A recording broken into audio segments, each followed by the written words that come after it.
Halo, assalamualaikum warahmatullahi wabarakatuh. Selamat datang kembali guys di channel Trader FX. Oke, kalau kemarin kita sudah belajar struktur market ya, bagaimana ketika kita membuka market pertama kali apa yang harus kita lakukan.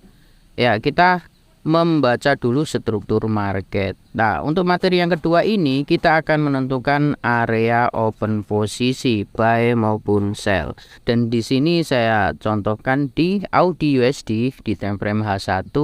Coba perhatikan teman-teman, kalau dari atas ini dia turun kemudian pullback, kemudian turun lagi, pullback lagi, turun lagi, pullback, dan pullback ini mengambil inducement yang terakhir. Artinya di sini ini sudah membuat struktur market. Kemudian market turun lagi mengambil low-nya ini, kemudian market naik lagi, turun lagi, dan naik lagi. Tertingginya di sini dan terendahnya di sini kan.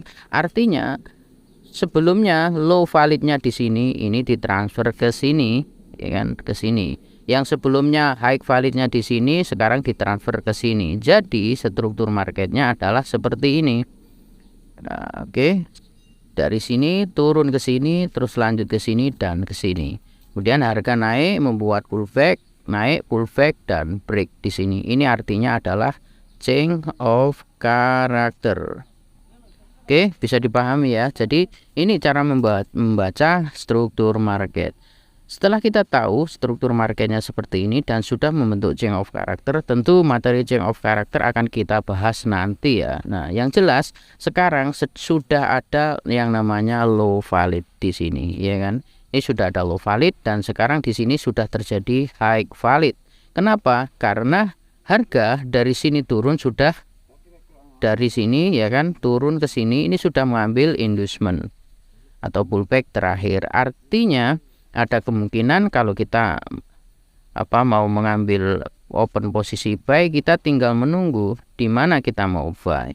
Tentunya buy yang terbaik adalah ketika harga sudah mengambil inducement. Dan di sini cara mencari area buy yang terbaik adalah cari supply atau demand. Di sini adalah demandnya. Kenapa kok saya tandai yang ini?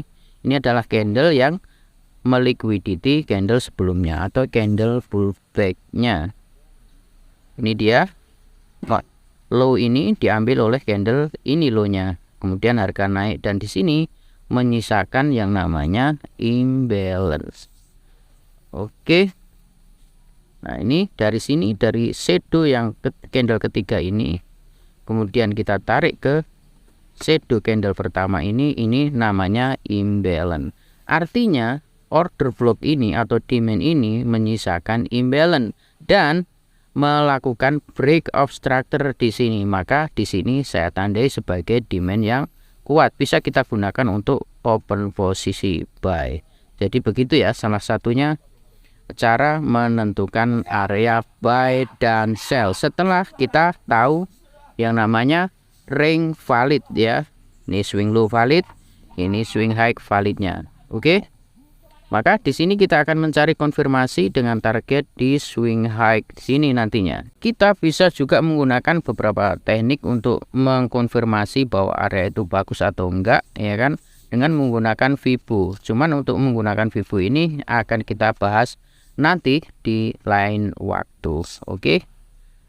Dan untuk materi kali ini kita menggunakan ini saja. Apa itu? Mencari order block supply demand yang ditandai dengan pengambilan ini shadow sebelumnya atau high low sebelumnya. Artinya ini pullback valid di area ya. Order block yang valid itu adalah pullback yang valid yang menyisakan imbalance dan melakukan break, gitu ya.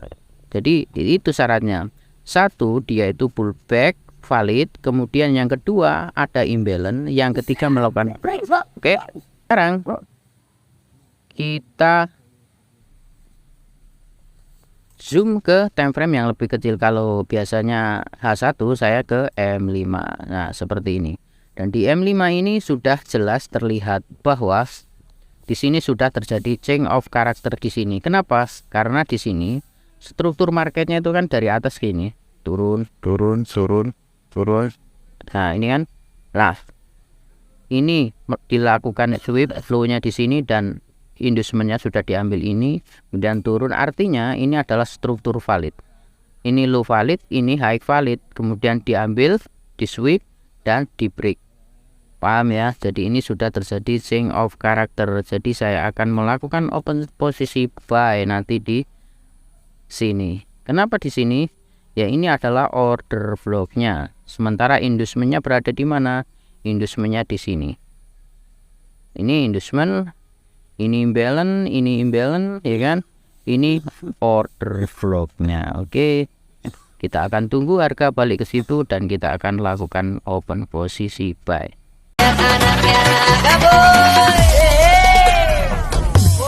Anaknya